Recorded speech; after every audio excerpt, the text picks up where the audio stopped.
puji dan syukur kepada Ilahi atas pelbagai kurniaan dan anugerah yang tidak terhitung buat kita semua. Selawat dan salam ke atas junjungan besar Nabi Muhammad SAW, ahli keluarga, para sahabat dan mereka yang mengikut jejak langkah baginda. Pada hari yang penuh keberkatan ini, izinkan saya berkongsi sedikit tazkirah bertajuk Pintu Ar-Rayyan, ganjaran istimewa bagi orang yang berpuasa. Dalam kehidupan ini, kita semua mendambakan syurga sebagai tempat kembali yang kekal abadi. Salah satu keistimewaan yang Allah SWT janjikan pada hamba-hambanya yang taat ialah pintu Ar-Rayyan. Pintu Ar-Rayyan iaitu pintu syurga yang hanya dikhususkan buat mereka yang berpuasa dengan penuh keimanan dan juga keikhlasan. Apakah keistimewaan pintu ini?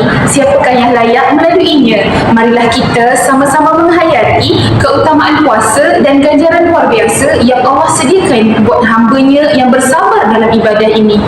Sahal bin Sa'ad radhiyallahu anhu bahawa Nabi SAW bersabda, maksudnya, sesungguhnya dalam syurga terdapat sebuah pintu yang dikenali sebagai nama Ar-Rayyan, khusus untuk ahli puasa memasuki syurga melaluinya pada hari kiamat kelak. Selain mereka tidak dibenarkan masuk.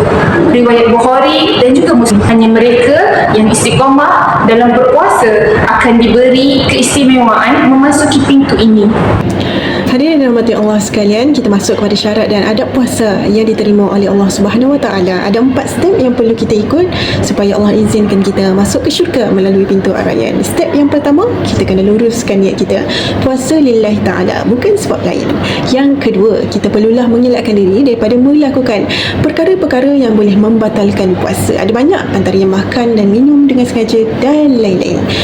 Yang ketiga pula ialah menjaga lidah dan perbuatan daripada perkara yang tidak elok. Ini ada direkodkan di dalam sebuah hadis riwayat Bukhari yang berbunyi, "Malam yada qawlan zuri wal amal bihi, falaysa lillahi hajatan fi ay yada'a ta'amahu wa syirabahu." Yang bermaksud barang sesiapa yang tidak meninggalkan perkataan dusta dan perbuatan buruk, maka Allah tidak berhajat kepada puasanya daripada makan dan minum. Sia-sia puasanya sebab ketika berpuasa dia mengumpat, mengeji dan sebagainya.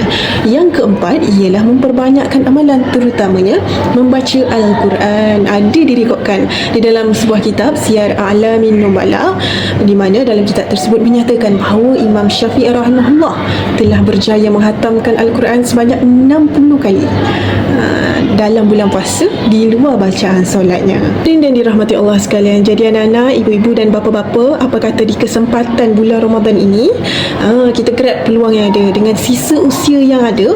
Apa kata kita berusaha puasa banyak-banyak dan kita berdoa supaya Allah izinkan kita masuk ke syurga melalui pintu Ar-Rayyan, iaitu pintu untuk orang-orang yang kuat berpuasa dengan penuh keimanan dan ketakwaan.